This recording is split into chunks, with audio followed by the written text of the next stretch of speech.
What's the most important thing when buying a home at the Oregon coast? It's your home inspection. And I attend several home inspections every month. And in this video, we're going to talk about everything you need to know when it comes to buying a home at the Oregon coast, what the inspection process looks like. All that starts now.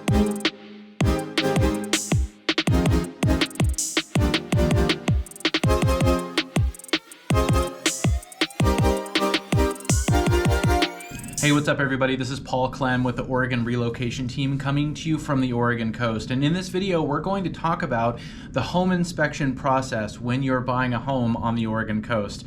I know we do a lot of videos walking around different towns, showing the cool drone footage. A lot of what we attempt to do is just show people what it's going to be like living in these different towns on the Oregon coast, which is a really unique area, isolated in a lot of ways, but very beautiful, very scenic, but certainly an area that if you haven't been there, there's a whole education process of, getting to know what it's actually going to be like. But in this video, we're going to dive into a topic that might be a little more boring, but definitely the most important piece of the puzzle when it comes to buying a home at the Oregon coast. So we're going to talk about the home inspection process, the home inspection contingency, so the actual part of the contract when you make an offer to buy a home that outlines your right to due diligence and your ability to perform a home inspection and any other inspections as well, again, that we'll talk about in this video. We're also going to talk about why it's different on the Oregon coast. If you've bought a home, very good chance that you've probably been through the home inspection process. But why is it different on the Oregon coast, and what are some of the challenges that are presented here versus maybe some other parts of the country? And hey, real quick, if this is your first time to the channel or you've been here and you haven't already and you want to get more videos like this, make sure to hit the subscribe button and tap the little bell to get notified every time we drop a new video. All right, we're going to dig into this a lot more later on in this video, but it's no secret that the Oregon coast has wet and windy weather. So, that type of climate, that type of environment can really take a beating on homes. So home inspections at the Oregon coast are going to be a little bit different as far as what to expect, what we typically see. Again, we're going to talk about all of that, but what is the home inspection contingency? What does the process look like? How is it different in Oregon potentially from where you're coming from? Well, let's talk about some of the first steps and then what actually going through the inspection process looks like. So when you are out touring homes on the Oregon coast, just like anywhere else, you're going to be doing kind of a visual inspection, and some people have a ton of experience, maybe remodeling their own home, maybe they've had construction experience, whatever it may be. Some people are going to have a keener eye when it comes to noticing some issues, but regardless, and that's part of where we come in too. We attend these inspections all the time. We tour dozens and dozens of properties a week, so it's for us, it's like, we can go through a home and pretty quickly get a sense of, has this been well cared for? Where's the deferred maintenance? What are some of at least the potential issues that we can see here? And we can at least get an idea of what type of condition this property is in. Now at that point, once we've been able to go through a house and identify some issues or identify that, hey, this house looks like at least it's in really, really good shape, at that point, we can see what documentation exists in the MLS. Does the seller have property disclosures available? Are there any issues noted? We'll call the listing agent. Hey, is there any red flags, anything we should know about before pursuing this property? So there's a lot of due diligence that can be done up front before we have to write an offer, get under contract, and pay for an inspection. So we want to do as much of that up front as possible, but by no means am I a home inspector. Again, I think we can get pretty far with an understanding of the condition of a property, but we want to take extra steps to find out what we can learn before writing an offer. And then when we make an offer has, that's the contract that carries forward the transaction. So that contract has several contingencies built in to protect buyers. And the biggest one, of course, is the inspection contingency. And the inspection, really pretty straightforward. It's a home inspection. An inspector is going to come in, look at the house inside and out, top to bottom. They're going to go in the attic, they're going to go in the crawl space, they're going to look at all the systems, they're going to look at electrical and plumbing, they're going to look at the roof, they're going to look for areas of moisture intrusion inside the home. They're also going to look for moisture issues outside of the home, like pooling, if you have a negative grade coming toward the house, things like that. So they're really going to look at everything top to bottom. Inspectors typically don't specialize in one particular area. So they're not electricians, or they're not plumbers, or they're not framers, but a lot of them do have experience in those particular fields. So at any rate, these are people who are licensed and experienced with evaluating a home top to bottom and really giving you a full picture of the condition of the home. So again, that offer has the inspection contingency built in for you, and there is a timeline to get the home inspected. So if we write an offer and get an offer accepted, the next day is day one. We have 10 business days. Typically, that is the default timeline. Sometimes we can shorten that. Sometimes it might be a good strategy to shorten that timeline. Sometimes we might want to extend that timeline depending on what we're seeing. But at any rate, we can assume 10 business days from an accepted offer to get an inspector in there, get a report, review a report, and then negotiate with the seller on making repairs or compensating for issues that are found. If not actually doing a repair, maybe lowering the price or providing a credit at closing towards your closing costs. So I'm not going to dig too much into the nitty-gritty of the negotiations in this video. Every circumstance is different. We've had a lot of success. Some sellers can be stubborn, so there's a really big range of outcomes, and we don't want to give away any of the secret sauce, of course. So at any rate, once the inspection is performed, we'll get a report, we'll have an opportunity to review everything and negotiate with the seller to work toward a fair and ultimately better outcome for the buyer. Now, a couple of things that are pretty common in coastal counties, in some coastal towns in Oregon, are wells, homes that are on well water, and septic systems. Septic systems in particular are going to be really very common. There are a lot of unincorporated communities, a lot of communities kind of on the outskirts of town where public sewer hasn't made it yet. So you see a lot of properties that are on septic. I mean, even in some developments where you have a full residential development with public water, you still have all of these homes on septic systems. And obviously when you get more rural, going to be more likely that you could be on a well, but for sure you would expect to be on a septic system. There's a separate inspection for wells and for septic. The sellers have a responsibility to provide all the maintenance documents and all the installation documents and any documentation they have on both the septic system and a well.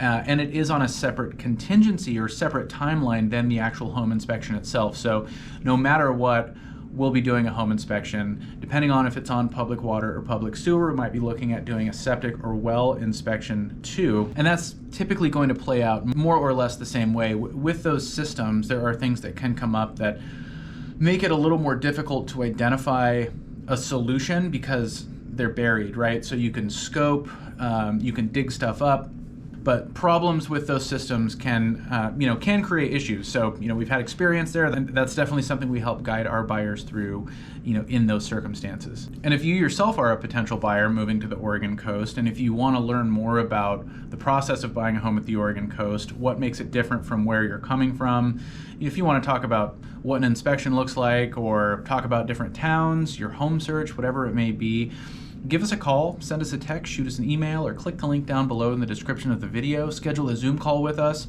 and we can talk more about it. Okay, so inspectors, again, they're not necessarily going to specialize in one thing or another. So they're primarily looking for health and safety issues, vulnerabilities with the house in particular as it pertains to moisture intrusion, and then kind of secondarily they're going to be looking at cosmetic issues, loose hinges, door handles, things like that are typically pretty easily correctable, potentially DIY projects, and typically those cosmetic issues aren't negotiable unless it is just extreme negligence where it's not necessarily a health and safety issue, but it's something that somebody clearly let go over time. Sometimes there's an opportunity, or it's kind of justified to come in and ask for the seller to address something there. But at any rate, we'll get a report, look at the findings, and then we might need to get an electrician in there. We might need to get a roofer in there. We might need to get a foundation contractor in there. Whatever it may be, we'll assess the situation as it comes.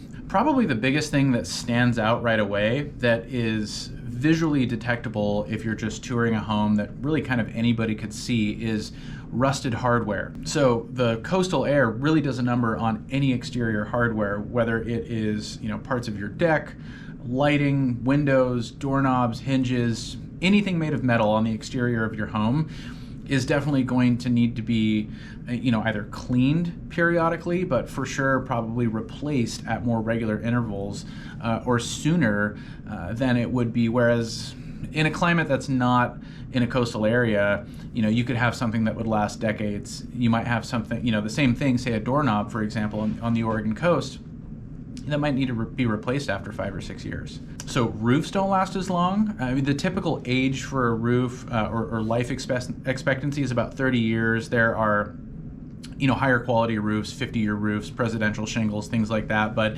typically it's like you would expect about a 30-year roof. Now on the Oregon coast, that might be a 15 or 20-year roof.